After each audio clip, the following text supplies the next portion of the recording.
अहमदनगरचे नाव अहिल्यानगर झाले काय आणि अलाहाबादचे नाव प्रयागराज झाले काय याने आपल्या आयुष्यात काय फरक पडला? ज्यांना या जागांची नावं बदलण्यामध्ये देशाची प्रगती वाटत आहे त्यांनी अजिबात पुढचा व्हिडिओ बघू नका. ज्या रामाच्या नावावर आपण भावनिक होतो, ज्या रामाच्या नावावर या देशातले सरकार बनतात आणि पडतात, त्याच रामाचे नाव असलेले हे श्रीरामपूर. अहिल्यानगर पासून श्रीरामपूर पर्यंतचा 70 किलोमीटरचा हा प्रवास ज्याने पण केला आहे तो या रस्त्याला 70 किलोमीटरमध्ये कमीत कमी 700 शिव्या देतो. या रस्त्याशी तुमचा संबंध असो का नसो, माझा मुद्दा समजून घ्या.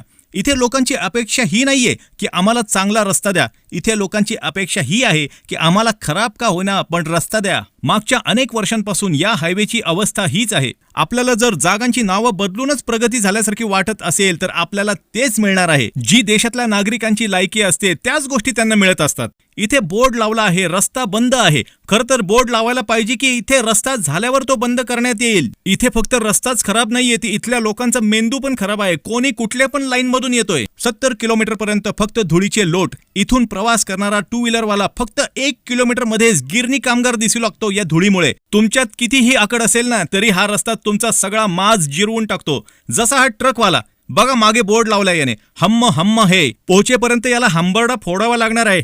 हम्म हम्म हे म्हणे. जर का जिल्हे, शहर आणि तालुक्यांना धार्मिक नावं देऊन प्रगती झाली असती तर श्रीरामपूर ही महाराष्ट्राची राजधानी असायला हवी होती आतापर्यंत. का आपल्याला जपान, चीन, अमेरिका सारख्या सुविधा कधीच मिळू शकणार नाही माहिती का?